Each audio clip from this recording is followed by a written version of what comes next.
ஹைப்பா, good morning. இன்றைக்கி வந்து வைகாசி 2. இன்றைக்கி வந்து அமாவாசையும் கிருத்திகையும் ஒரே நாளில் வந்திருக்கு. அதனால் இன்றைக்கி நம்ம வீட்டில் என்னென்ன வேலை, என்ன எல்லாம் சமையல் படைக்கிறது எல்லாத்தையும் என்ன பண்ண போகிறோன்னு பார்த்துருவோமா? வாங்க.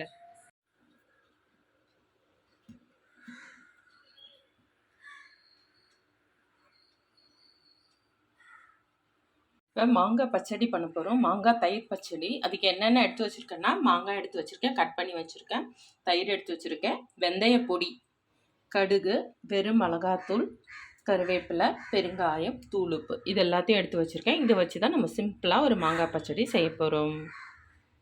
அடுப்பில் கடாய் வச்சுருக்கேன். கடாயை வச்சுட்டு எண்ணெய் ஊற்றிருக்கேன். எண்ணெய் காஞ்சிருச்சு. கடுகு சேர்த்துக்கலாம். கடுகு பொரியட்டும். கொஞ்சமாக இதில் பெருங்காயம் சேர்த்துக்கலாம். கருவேப்பிலை சேர்த்துக்கலாம்.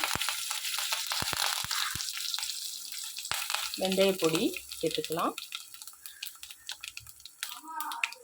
தேவையான அளவு உப்பு சேர்த்துக்கலாம். இப்போ இதில் மாங்காவும் சேர்த்துக்கலாம்.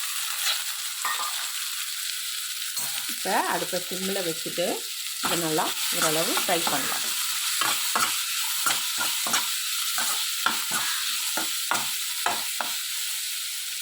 இப்போ இது கூட வெறும் மிளகாத்தூள், காரமாக இருக்கும் பார்த்து உங்கள் மிளகாத்தூளுக்கு தகுந்தபடி பண்ணிக்கோங்க. நான் வந்து குழம்பு பொடி போடல, வெறும் மிளகாய் பொடி போட்டுருக்கேன். இப்போ கொஞ்சம் நேரம் மிக்ஸ் பண்ணலாம். மாங்காய் லைட்டாக வெந்தா மாதிரி கலர் சேஞ்ச் ஆகட்டும். அப்போ அடுப்பை நிறுத்திட்டு ஆற விட்டு தயிர் சேர்த்துட்டேன். மாங்காய் நல்லாவே ஆறிடுச்சு. பெரிய தேவையான அளவு நம்ம வந்து தயிர் சேர்த்துட்டோம். 2 புளிப்புன்னு நினைக்காதீங்க, 2 சேரும்போது அவ்வளோ டேஸ்ட்டாக நல்லா இருக்கும். தேவையான அந்த அளவு சேர்த்துட்டு இது வந்து நம்ம நல்லா மிக்ஸ் பண்ணிடலாம்.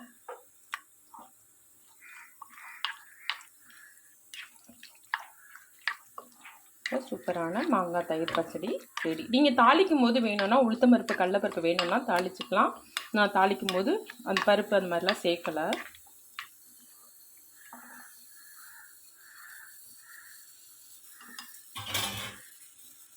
கடலைப்பருப்பு ஊற வச்சுருக்கேன். இப்போ அரைச்சிடலாம். அப்புறம் வந்து கடலைப்பருப்பு கூட வடை தான் சுட போகிறோம்.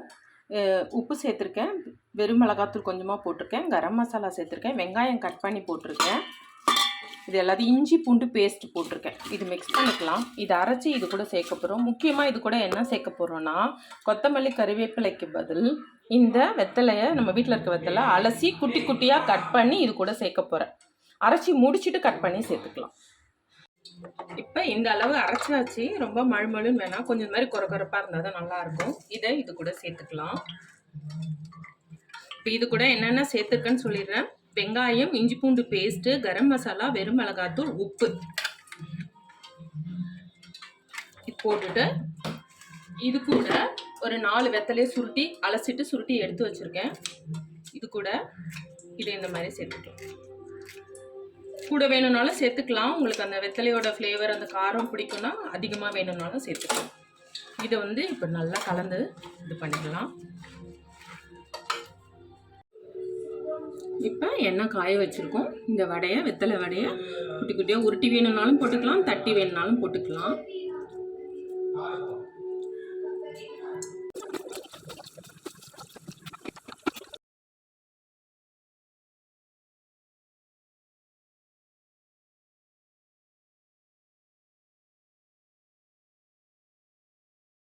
நம்ம வீட்டில் லஞ்சுக்கு சூடாக சாதம், அப்புறம் ஒரு சாம்பார், நல்லா சுட சுட சாம்பார், வெறும் காயெல்லாம் போடாத வெறும் சாம்பார், அப்புறம் கத்திரிக்காய் தொக்கு, நல்லா புளி ஊற்றி கத்திரிக்காய் தொக்கு, அப்புறம் மாங்காய் தயிர் பச்சடி, அப்புறம் சேமியா ஜவ்வரிசி போட்ட பாயசம், வெற்றிலை வடை, வெற்றிலை மசால் வடை. இன்னைக்கு நம்ம வீட்டோட லஞ்ச் இதுதான்.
எப்பா இன்னைக்கு வைகாசி 2, இன்னைக்கு அமாவாசையும் கிருத்திகையும் ஒன்றா வந்திருக்கு.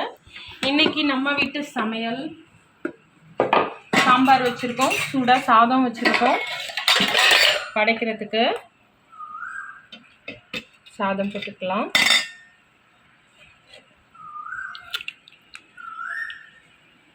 காய் சாம்பார் வைக்கல, இன்னைக்கு வெறும் சாம்பார் தான் வச்சேன். அப்புறம் சூப்பராக வெற்றிலை மசால் வடை, மாங்காய் தயிர் பச்சடி, அப்புறம் கத்திரிக்காய் தொக்கு,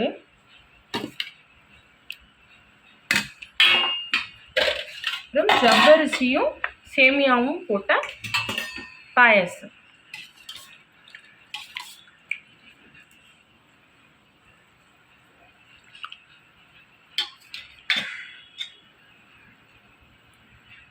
இன்னைக்கு படைக்கிறதுக்கு இதுதான் நம்ம வீட்டோட சமையல். வாங்க படைச்சிட்டு சாப்பிடலாம்.